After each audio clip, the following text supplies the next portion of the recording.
അച്ഛൻ എനിക്ക് വാരി തിരുന്നത് കണ്ടിട്ട് ഈ ശാരദാമ്മയ്ക്ക് കുശുമ്പാ.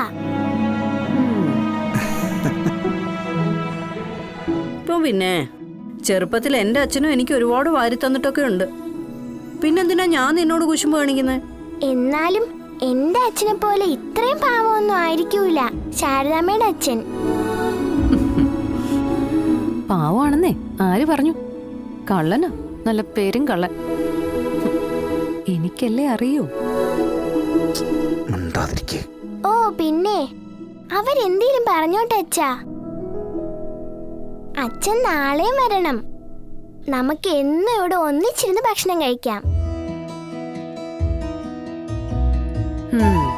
നടന്നത് തന്നെ.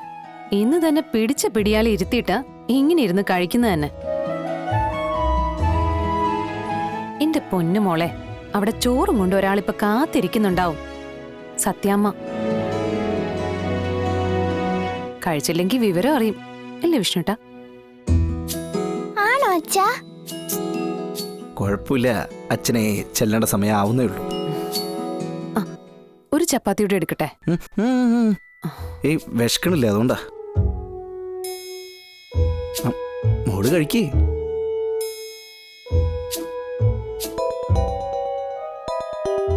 ഫോൺ ബെല്ലടിക്കുന്നു.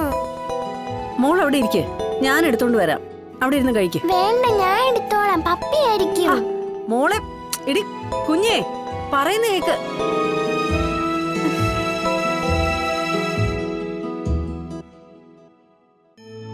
അതെ വിഷ്ണുട്ട, ജോലി കിട്ടിയോ?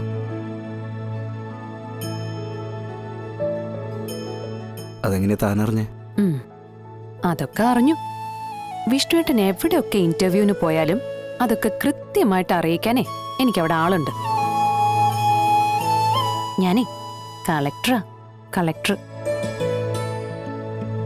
ഈ ജില്ല മൊത്തം എന്റെ നെറ്റ്വർക്കിന്റെ കീഴില. ഒരില അനങ്ങിയ ഞാൻ അറിയും. എന്നിട്ട് പറ, എന്ത് ജോലിയാ കിട്ടിയേ? ലോറിയോട്ടം. കുറച്ച് ബുദ്ധിമുട്ടൊക്കെ ആദ്യം ഉണ്ടാവുമെന്ന് പറഞ്ഞു. എന്നാലും കുഴപ്പമില്ല, ഓട്ടത്തിലെല്ലാം ശരിയായിക്കൊള്ളുന്ന സുബേർക്ക് പറഞ്ഞേ. അതാരാ? അത് ലോറി ഓണറാ, ഒരു പാവ മനുഷ്യനാ. പണ്ട് അമ്മയുടെ കയ്യിൽ നിന്ന് പണം എടുത്തിട്ട് ആ ലോറി വാങ്ങിച്ചെന്നും അത് വെച്ചിട്ട് ഇത്രയും വലിയ ലോറിയുടെ മായെന്നൊക്കെ പറഞ്ഞു. പുള്ളിക്ക് എന്നോടൊരു പ്രത്യേക സ്നേഹ. വിഷ്ണുട്ട, എന്നാലും നമുക്ക് ഈ ജോലി വേണോ വിഷ്ണുട്ടാ? ഇതല്ലാതെ മറ്റു ജോലികളൊന്നും കിട്ടില്ലേ? ഈ ജോലിക്ക് എന്താ കുഴപ്പം? പണ്ട് നമ്മള് തട്ടുകട കിട്ടാറില്ലല്ലേ? അതുപോലെ അല്ല വിഷ്ണുട്ടാ ഇത്.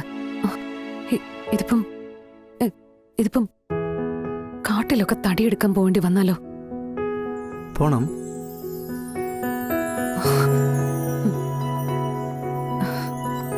വിഷ്ണുട്ടാ, എനിക്കെന്തോ പേടി പോലെ.